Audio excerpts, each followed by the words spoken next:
વરસાદને લઈ વધુ એક અપડેટ સામે આવી રહી છે। છોટાઉદેપુરના સંખેડામાં બસ પાણીના પ્રવાહમાં ફસાઈ। દર્દીઓને લઈને જતી બસ ફસાઈ હોવાનો વિડીયો પણ વાયરલ થયો છે। બસમાંથી દર્દીઓનું રેસ્ક્યુ કરતા લોકોનો આ વિડીયો છે જે સોશિયલ મીડિયામાં વાયરલ થયો છે।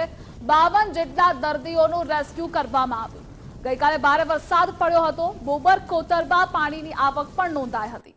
દર્દીઓને મધ્યપ્રદેશથી વાઘોડિયા લઈ જવામાં આવતા હતા। એ વિડીયો આ સામે આવ્યો છે। દર્દીઓનું રેસ્ક્યુ કરવામાં આવ્યું છે। 52 જેટલા દર્દીઓ હતા।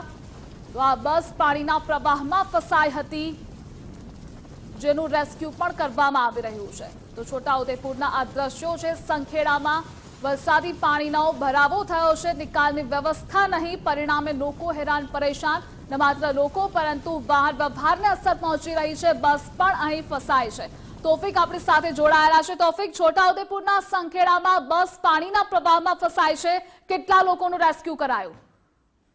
જી, આપણે ચોક્કસ હું જણાવી દેવા માંગુ છું। 52 જેટલા દર્દીઓને રેસ્ક્યુ કરવામાં આવ્યા હતા। ગઈકાલે જે મુસળધાર વરસાદ વરસ્યો હતો, જેને કારણે સંખેડા તાલુકાના હરેશ્વર ગામ પાસેથી પસાર થતી બોબર કોતરમાં પણ પાણીની સારી આવક થઈ હતી। મધ્યપ્રદેશથી દર્દીઓને લઈ જતી સુગંધીપ હોસ્પિટલમાં બસ જે પાણીમાં ફસાઈ હતી, ત્યારે કસુંબિયા ગામના યુવાનોને જાણ થતા તેઓ ઘટના સ્થળે દોડી ગયા હતા અને 52 જેટલા દર્દીઓને તેમજ તેઓના સગાઓને રેસ્ક્યુ કરાયા હતા અને તમામને કસુંબિયા ગામ ખાતે રાખવામાં આવ્યા હતા અને બીજી વૈકલ્પિક સુવિધાઓ રાત્રે 11 વાગે થતા તેઓને પરત કરાયા હતા। માહિતી બદલ આભાર આપનો।